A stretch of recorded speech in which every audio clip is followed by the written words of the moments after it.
in STM32, there are several ADC conversion modes. You can see here single conversion and single continuous conversion and scan conversion mode, scan continuous conversion mode, and discontinuous mode. So the ADC can perform analog to digital conversion in either of these modes. So this single and single continuous, it's just taking the data only from one channel. Remember, I mentioned here we have several channels. We have 16 external channels the signals are coming from, and we have 2 internal channels. So this first single and single continuous mode, it can take the data only from one channel and perform the conversion process. But here, these other modes, these can take the data from multi-channels, more than one channel, and perform the data conversion. So analog to digital data conversion. So now we will see what are the differences between these. For example, here you can see single mode can convert only one channel, either once or continuously. So for example, I am getting the data from channel number 5, and then I convert into analog into digital form only once, and then that's all. Then after I convert it, I send this to the memory. So it's a single conversion. And single continuous conversion means what? So I take the data only one channel at a time. So I take the data from channel 5 and then converting ADC, and then I store the data into the memory somewhere, EEPROM, electronically erasable, programmable read-only memory. Okay, so I have this one.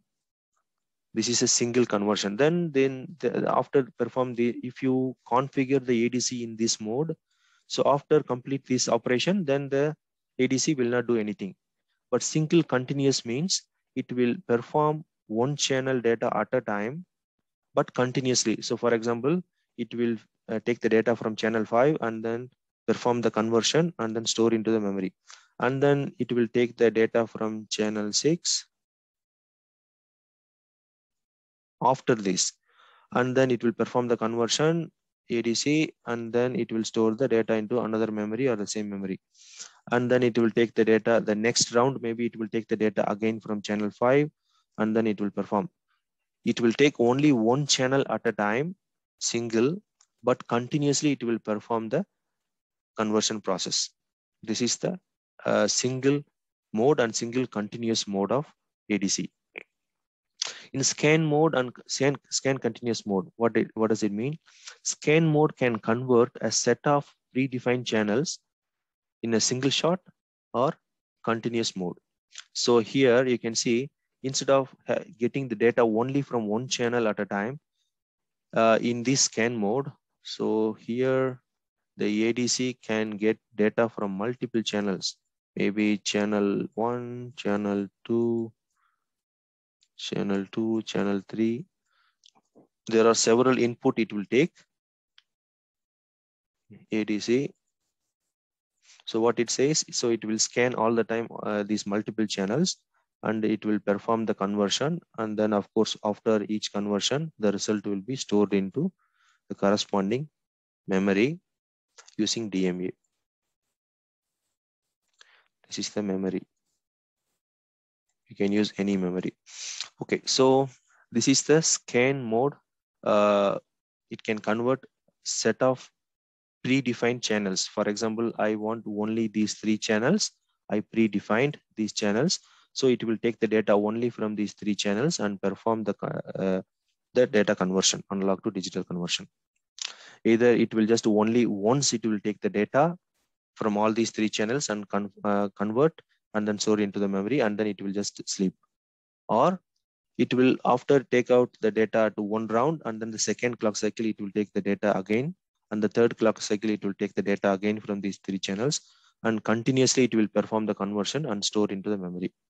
That is the scan mode. And discontinuous mode means what? Discontinuous mode means it can also convert only one channel as its trigger is from a set of predefined channels.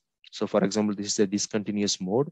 When I configure this ADC under discontinuous mode, then what will happen? This is the explanation. So it will take only one channel at a time. So here we have the ADC. So even though I have multiple channels, but it will take the data from only one channel. So for example, here I have channel 1, channel 2, channel 5 or channel 3, whatever. So I will take the data or analog voltage only from one channel at a time.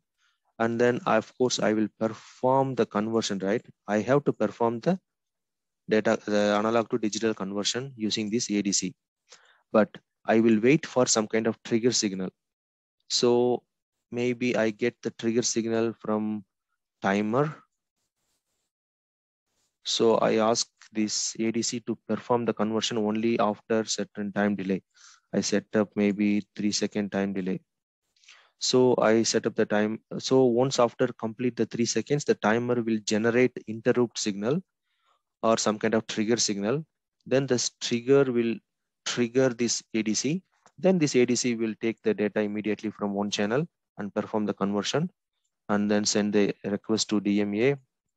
And then the DMA will say yes or no. And then the data will be stored into the memory. And the processor is here. CPU is somewhere sitting here in the microcontroller. So CPU always need data for the operation. So the data will be going from this memory to the CPU. And then the CPU will perform whatever the operation like addition, comparison.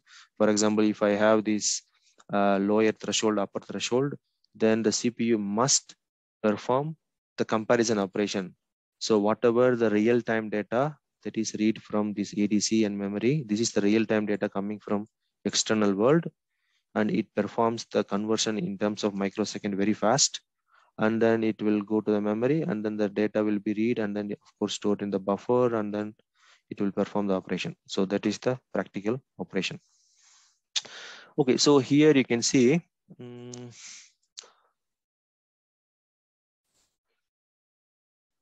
so first you have to check this RCC and sys, everything is okay.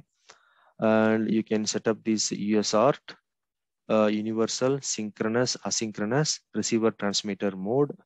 You can make it enable, and then ADC.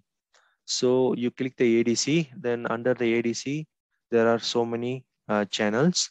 So in this ADC1, we have, like for example, 9 input channels, and then the 2 internal, it means 9 external inputs and 2 internal inputs. So the 2 internal inputs, that is the temperature sensor channel and the reference input channel. So out of these 9 external input, I enable only one input, for example, in 6. So then what will happen after that? So once I do that, you can see here. So once I enable this one, I enable this pin number 6, the port A, I am assigning for this ADC. So it means this is the input GPIO pin. So it can receive the analog signal.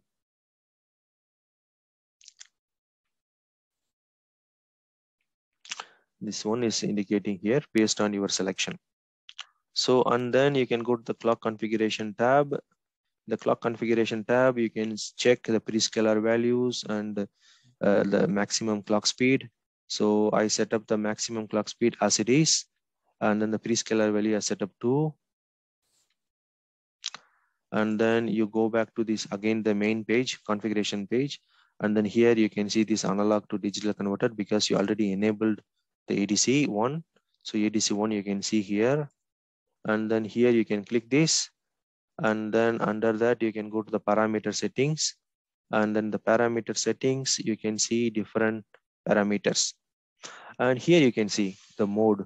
So here you can set up the mode, whatever the mode you want to set up for this ADC.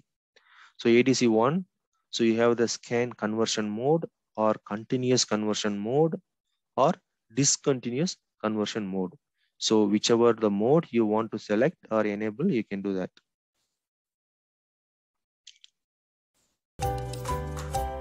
So after that, you just generate the C code and then you will continue that rest of the things.